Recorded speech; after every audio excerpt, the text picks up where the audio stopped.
Is right here next to our colony. I actually found a curious deposit area, which if you don't know what this is insanely lucky. I can basically mine this 3 or 4 times per in-game day. See those balls there on the hill? You can refine these or mine these with your laser into runaway mold. And then the runaway mold turns into nanites. And I'm talking a lot of nanites here, guys.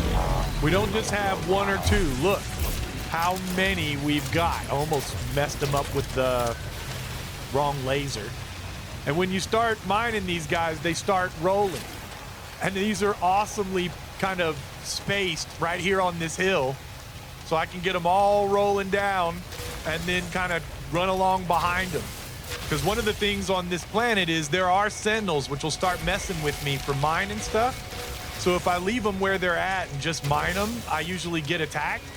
But if you let them roll down here, we seem to just get slightly out of the viewpoint area of our local sentinels, and they don't quite notice as much. Now that I've got all of these in my pocket, I'll show you how many they refine into. It's crazy. And now time for another big reveal. Our new big booty Judy is Scarlet as well, and has all of these awesome new engines and shield modifications that we got from the Breach Expedition. I absolutely love her new look. I've also added a few trophies along our hallway here. You can see I was already kind of refining some of these before. I like that our refiners don't lose stuff now when you warp around and when you leave your Corvette places. Thank you, Hello Games, for fixing that, or I would have lost so many nanites doing this so far. I'm gonna pop half of these in here, and you can see we're getting 1,600 from half of them, or 1,000 from half of them. I just already had some left in that one. Take these out first. And then we'll pop the rest of them in here. So yeah, it's just over 1,000 per half. So that means we're getting about 2,000 per time that I do a run over there to the mold.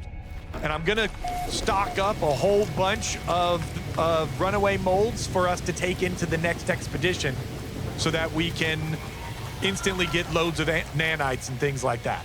Now, while I've been collecting our mold, we got a new construction opportunity. So we're gonna have a fishing pond now right here in our settlement.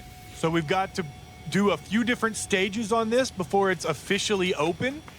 But let's just jump in here and test out the water. We've got a little bathing pool, little kiddie pool. Let me check this out. So we've got time remaining 20 minutes on the final fit out.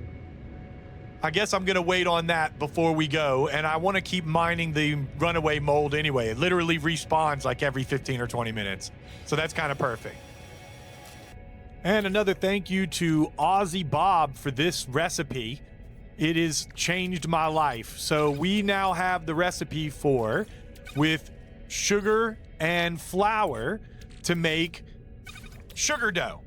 And once we have a pile of sugar dough, we can mix it with geknip or nip buds to make a special edible that we're going to use for selling once we get into this next expedition. That's right, boys.